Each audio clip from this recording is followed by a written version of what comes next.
reach for mobile water. Mobile water, unique in every way.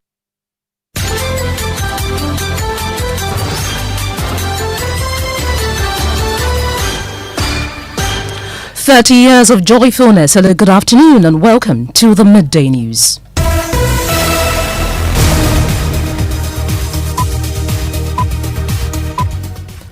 This bulletin is live on Joy 99.7 FM and Hit 103.9 FM here in Accra. We are on Love 99.5 FM in Kumasi and on myjoyonline.com. We are also live in all 16 regions of Ghana via various affiliates, live on X Spaces and Facebook. The Midday News is supported by Petrosol Platinum Energy, energizing dreams. Coming up, opposition NPP petitions IGP demanding the immediate arrest of the governing NDC's National Vice Chairman Sofo Azoka over allegations he physically assaulted the NPP's third Vice Chairman during the by-election in Akyia. The physical attack on the third vice of our party, Masaudu, by their vice chairman, Alhaji Azoka. The party is together all our issues and we confront them as such. We'll hear from the NDC, which is calling the bluff of the NPP, insisting the move is much ado about nothing. The physical attack on the third vice. There's nothing to look into, completely nothing. It's just a much ado about nothing. Look, the election was so beautiful, it went on successfully. Nobody raised finger against each other. We'll be live at the police headquarters for the latest. Also in the news, government moves to merge Ghana with Telecom after Airtel Tigo's operation posted a staggering $10 million in losses in just the first 8 months of 2025. Details plus exclusive Joy News research revealing that AT's debt and liabilities ballooned past 3.5 billion cedis in 2024 as soaring operational costs crushed the company's chances of turning a profit. In sports, Ghana's road to the 2026 World Cup continues today as the Black Stars face Chad in matchday 7 of the qualifiers. Also coming up, Ashanti Regional Minister warned he will recommend the dismissal of metropolitan, municipal and district chief executives who failed to perform in the renewed fight against Galamsey following the withdrawal of the IGP's task force. If you can hold me accountable for some of these, they should entrust the processing in the hands of the locals, the MCs, the DCs, to be able to own the fight. It got to a point where they had less say in what was happening. Because the decisions were taken at the top. Yeah, decisions were. And wondered why President Mahama chose a 35-year-old to lead a politically hostile region for the NDC. I asked him directly what he needs me to do in the region. All he told me was that make me proud. So at any point in time, when I need to take any major decision, I just need to consult him. And what's a festival without some interesting moments?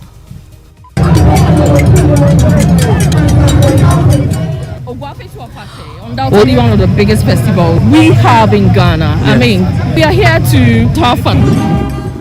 We'll take you to Cape Coast in the central region where fetish priests will face off tonight in a dramatic contest of spiritual power, a spectacular ritual that marks the opening of the Ogwa Fetua Fashe celebrations. The special guest of honor for the festival has arrived from Nigeria. As our company won it, congratulations to them. We'll be live on the ground for update. These and more with me, Ofori. This is Joy News, independent, fearless and credible.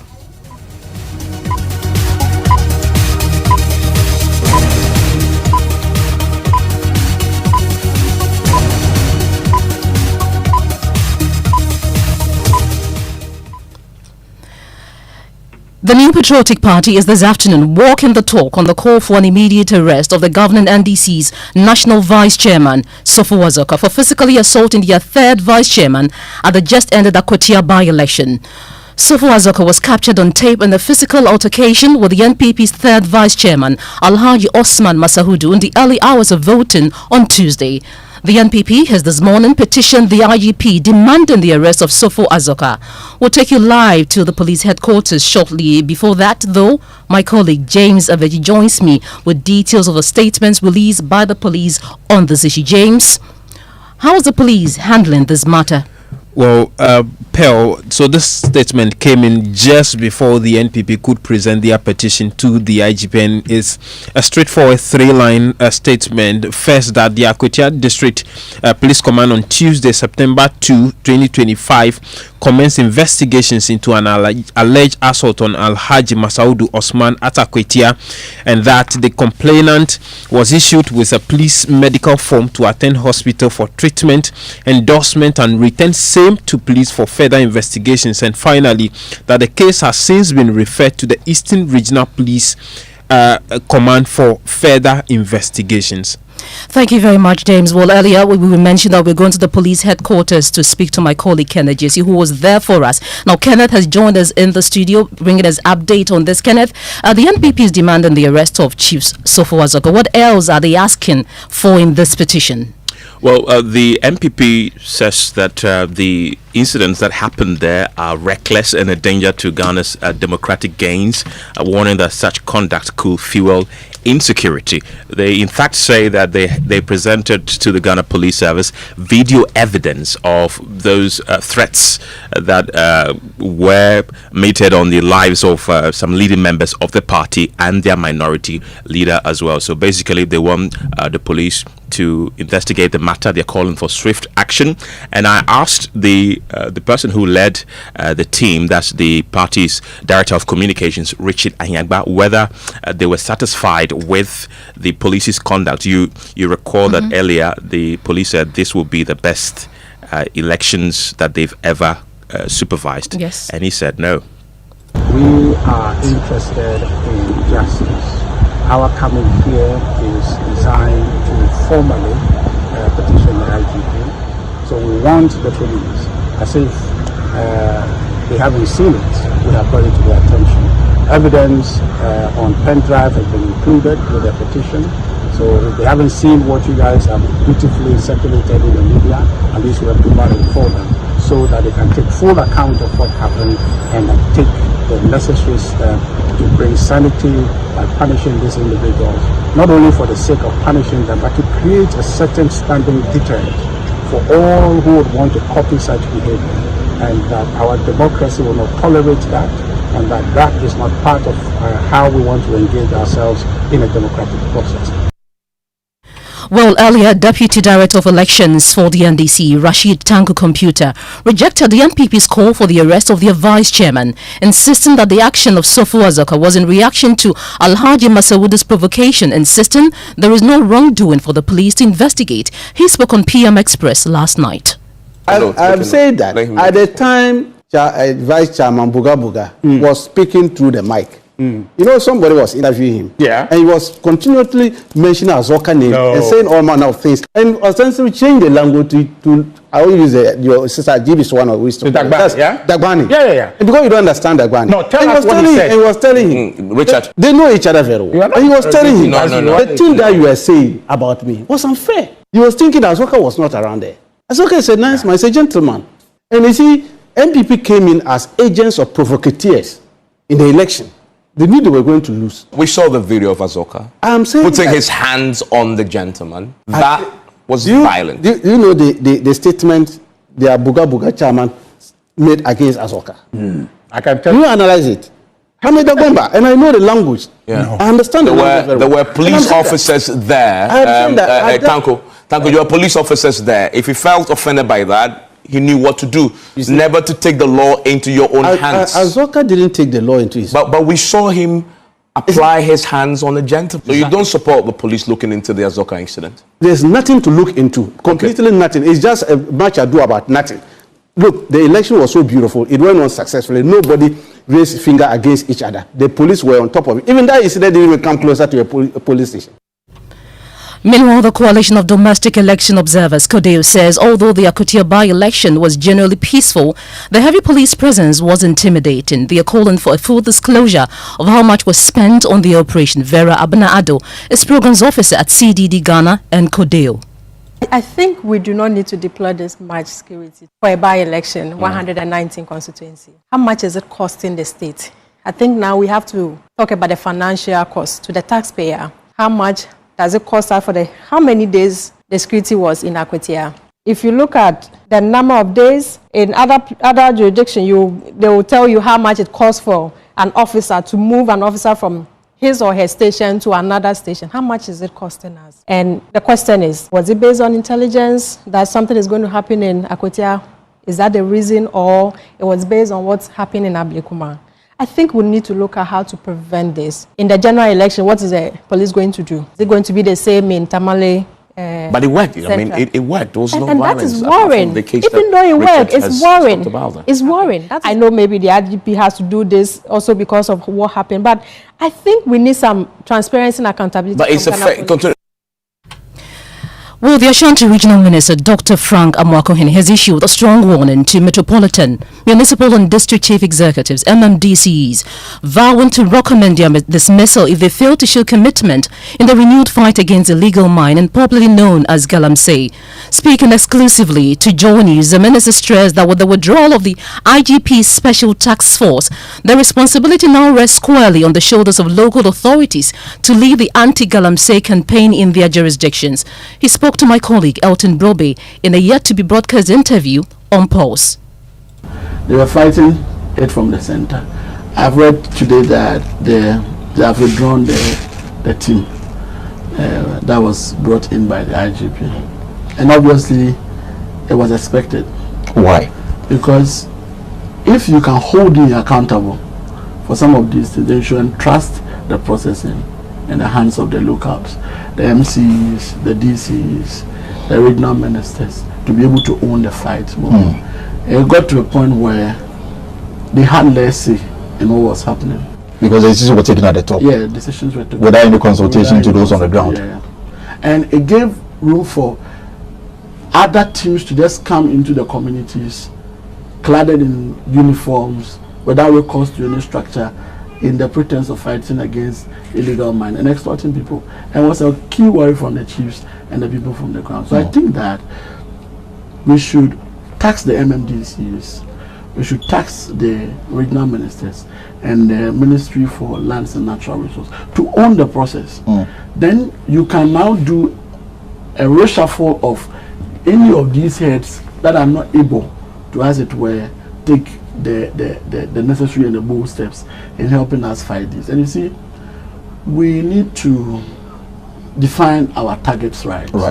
Which I support the call from day one, from His Excellency the President, that river bodies no-go area, forest reserves no-go area. They should let the MMDCs own the fight so that they can be held responsible directly, because they are with the community folks. So which means that you as regional minister and head of the Security Council is responsible for the region, and then all the MMDC will have to now report to you? Precisely, on every issue concerning security. And again, because we have removed most of these illegal miners into the communities, they were there with guns and arms. We need to offer them amnesty and get them to return those arms to our various police units. What kind of amnesty? So right now, if you have not licensed your gun and you bring it even to the police station, you can be arrested. You won't be arrested, okay. Yes, so I will either hide it in the community or in my room whatsoever. And if you're wondering why President Mohammed chose a 35-year-old to lead in the opposition's stronghold for the NDC, well, Dr. Frank Amwakohene explains. It's a privilege to get the opportunity to serve Ghana and, for that matter, Ashanti region at a very young age. So it's an opportunity I don't want to take for granted. And I want to do it to the best of my ability so that we will have more reasons to include the youth in leadership. The reason for which you see me attending to almost every problem. Yeah. What did the president tell you before accepting this job?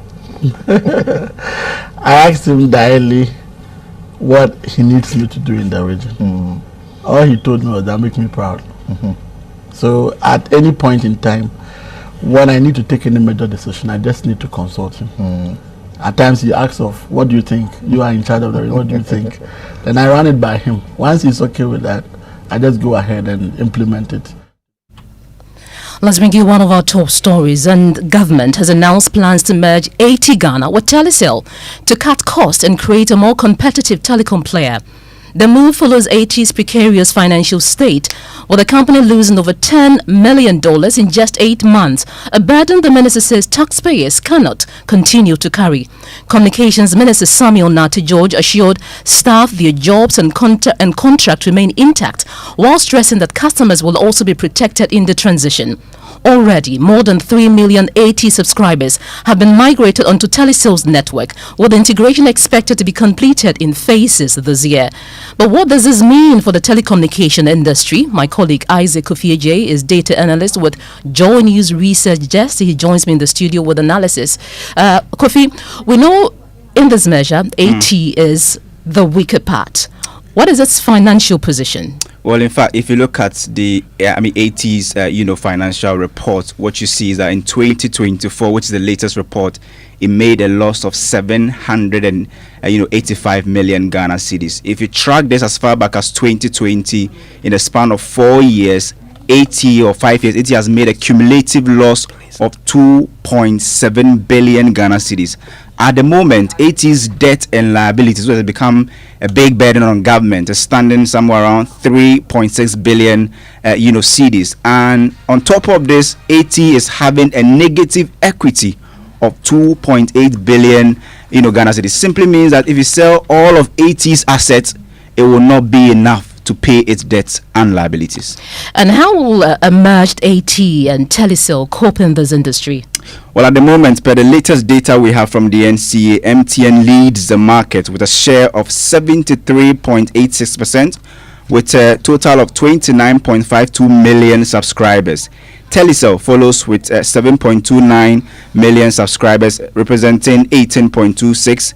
AT comes last with a market share of just 7.89, representing a subscription base of 3.15 million subscribers. And in fact, if you look at the growth rate we've seen so far in the first quarter, it is only Telecel that managed to actually increase its market share by some percentage point. MTN dropped marginally, AT remained constant, and so many are saying that, well, it simply means that if you merge AT with Telecel, they will benefit from that growth rate that Telecel is currently enjoying in the first quarter of 2025. Isaac Kofiejay, thank you. We'll bring you more on this developing story in our subsequent bulletins.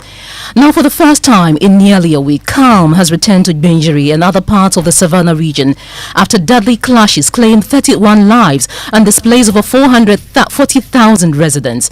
Following meetings with the Yagbonwura and the Interior Minister last weekend, gunshots haven't been heard, giving some displaced families the confidence to return home. Others remain without shelter, having their homes torched, forcing them to relocate to other regions. The NADMO coordinator for the area, Zakaria Mahama, says more support will be provided to help resettle affected families. The situation on the ground is calm. People are beginning to go about their normal livelihoods as it used to be. We are also in touch with the communities, and my information and intel is that many of the people are going back to their communities. And so perhaps that informs the reason why the numbers at the camp are, reducing. That notwithstanding, it is also true that some of them are also moving down south. Perhaps not just because of the conflict, but we know that our people here sometimes go down south to do a farming job. And so it is possible that some of them are moving down south to do their job. However, I can also confirm that some of the displaced persons have also moved to some parts of the country, because we are in touch with our colleagues in other parts of the country. For instance, the Bono East, we anticipate that within the next 1 week or 2 weeks, things should get to normalcy. The interest is high for us to restore peace in that area. So we are very optimistic that within the next 1 week or 2 weeks, things should normalize. Yeah, the NADMO coordinator for the Savannah region, Zakaria Mahama. We have on the phone lines now our regional correspondent, Isaac Nonya. Good afternoon. Thank you for joining us on the Midday News. Isaac, we understand the Peace Council is trying to seal a peace deal with the Gonjawura and other stakeholders. What's the latest from that meeting? Yes, the meeting is yet to kickstart, at the Yabura Palace. And the other players, I think they have extended the tentacles of the stakeholders who are supposed to meet the Yabura. And based on that, there's a little bit of hold on here. Instead of the elders of the lobby and the breakfast, together with the National Regional Peace Council, they have attended the chiefs from Sola, Calabar, and one other area have expressed interest of joining them so that with their presence could influence the decision of Yagura to help them call their brothers who have left their various communities to return. You know, cementing peace largely depends on all these players, and is according to people, it's good that these other chiefs want to join them and come to Yagura to let Yagura understand that fine, they have accepted among themselves at the grassroots that the peace should embrace and then they should forgive each other for people members to return to Binyuri and its surroundings. Thank you very much, Isaac Nonya, for that update. You're listening to the Midday News. When we come back, we'll take you to Cape Coast in the central region, where fetish priests have already faced off in a dramatic contest of spiritual power, a spectacular ritual that marks the opening of the Ogua Fetu Afashe celebrations. The special guest of honor for the festival has arrived from Nigeria. As the company won it, congratulations to them.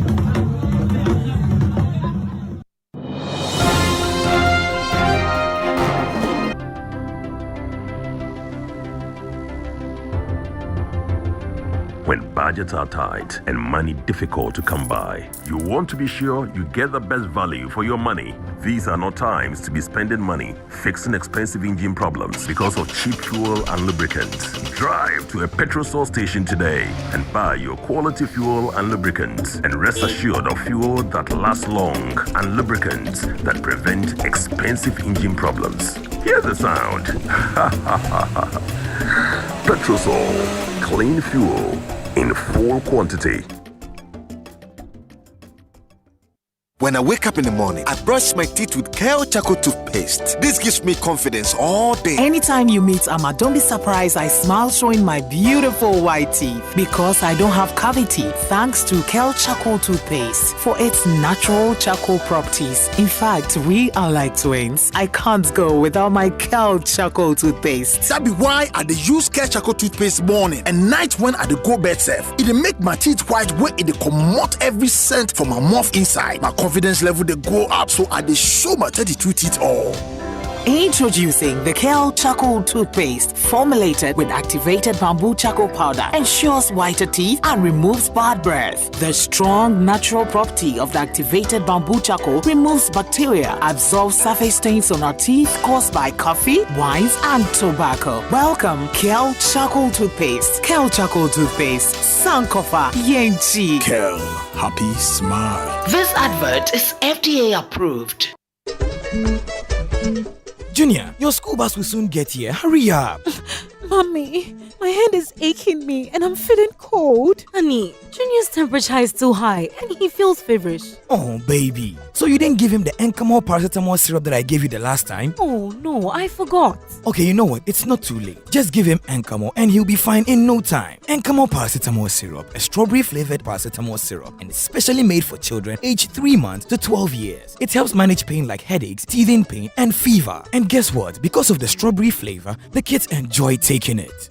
I can tell from the way he's licking his lips. And look at how he's dumping around. Hurry up and go to school, Junior. Yes, now you can get Encamol paracetamol syrup in all pharmacy shops. For bulk purchase, go to NK Pharma head office, Abelinkpe, or call 050-658-8315. This advert is FDA approved.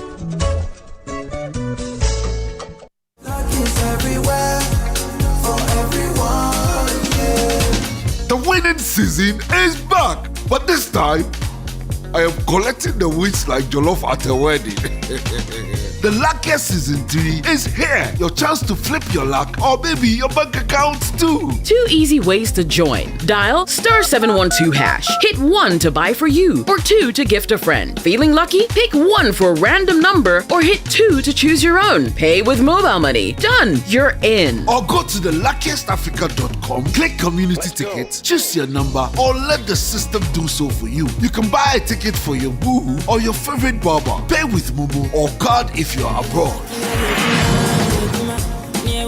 One ticket could turn your 1 Ghana cedi into 500 times more, and the whole community could win 10 times over. Dial *712# or log on. Let's get lucky together, because luck is everywhere.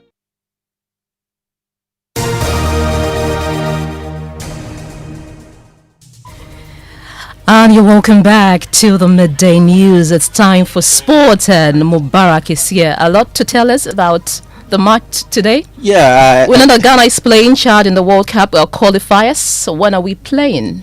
Actually, in about 35 minutes, of course, the Black Stars will take on Chad in match day 7 of the World Cup qualifiers. And to the lineup, the surprising story is that midfielder Thomas Partey and defender Salisu Mohammed are on the bench. So let me quickly walk you through the starting lineup. Hartlepool goalkeeper Benjamin Asari keeps his place in pole. In defense, we have Caleb Yorenti, Jonas Ajete, Jerome Opoku, and Gideon Mensah. Now, Abdul Salih Samed, Elisha Osu, and Mohamed Kudus start in midfield. And in attack, we have Jordan Ayew, the captain of the side, Antoine Semenyo, and then Inaki Williams. Head coach Otoado has been speaking ahead of the game. We have to do our homework, and the worst thing we can do is to underrate Chad. I hear a lot of people talking about Chad as if they're not that good, and yeah, it's an easy win. People are already talking about the World Cup, but I think this is the biggest mistake we could do, to underrate a team, to think we have already made it. They are at home, the fans will be cheering for them, so it's going to be difficult. Nowadays in football there are no more small teams, and I know that surely if we get an early goal or so, it can be easier, but in football anything can happen, and like I said, we don't have to underrate them. We have to be focused, we have to be concentrated, and we have to believe in ourselves. Yeah, so that's the head coach of the Black Stars. They're cautioning the team not to underrate Chad, who are at the bottom of Group I with 0 points. And we've got live commentary for you at 1 p.m. Back to you, Pearl. Thank you so much, Mubarak, and we'll all be watching. Now, the chiefs and people of Cape Coast are set to climax the annual Oguafetu Afasha this weekend, and the city is already buzzing with activities, from a beer festival showcasing local breweries to an old school jam, a children's fanfare, and inter-schools football gala featuring top schools like Accra Disco, Boche, Ghana National, and Agri Memorial. There's plenty on offer. A special highlight is the visit this afternoon by the Olu of Wari, Ogiame Atuwache III of Nigeria, to the Omanhin of Ogwa, Osabe Akwesi Atta. Now, to tell us more about the celebrations is planning committee member and host of the Super Morning Show, Kojo Yansin. Kojo, thank you for joining us. Now, give us a brief about the fetish contest. I'm particularly interested in that one. Well, that happened on Monday night. It's called Akom's Night. The Ogwa traditional area has 77 gods. Each one has its own komfo. So on the night of Akom's Night, all of these Akomfo come together for what you might call an Akomfo conference, where they are all seeking to convey messages from their deities to the gathered public. So it turns into a bit of a competition, quite a colorful one at that, where all of these Akomfo attempt to outdo each other with various displays of traditional dancing and chanting, all in a bid to put into prominence the god that they represent. It's a very fascinating night, and it lasts all night, by the way, from about 9 p.m. until morning. Well, I think I should have been there to witness this one. What more should we expect? Well, today is Thursday. Today marks the arrival of the guests of honor, the Olu and Olori of Wari. They are currently at the palace, exchanging gifts with His Royal Majesty Osaberema Kwinsata II. It's been a beautiful ceremony so far. The place is packed with townsfolk as well as the media, all capturing this historic moment of a visit from a Nigerian monarch to Cape Coast. Warri is a coastal city in Nigeria that shares many similarities with Cape Coast. They also were the first city to have contact from colonial visitors, and so they share a lot in common with Cape Coast. And currently, the two kings are exchanging some of these common histories to the delight of the gathered audience. Kojo Yansin, thank you so much, and do have some fun. And it's time for What's Trending on social media Adobe Asari is here, as always. Hi, Phil. You know, there's a certain group of people in this world who have decided not to do any work but to scam people, right? Really? There's a certain interesting story is emerging, and Sky News is reporting it. Okay. So, an 80-year-old woman, not from here, Japanese though, has lost all her life savings to a scammer posing as an astronaut. Can you imagine? I didn't believe it when I saw it. The astronauts claimed to be stranded in space and needed some amount of money to buy oxygen. Interesting. Now this woman fell for it and gave him a sum of $6,900. So it sparked a whole lot of comments online, but Fred Smith has a view on this. He says Iyoko should deal with. Fred believes the victims partner with these scammers to deceive all of us. So the victims and the scammers should be arrested and then. You know what I can do with $6,900? A lot. And that's how we end the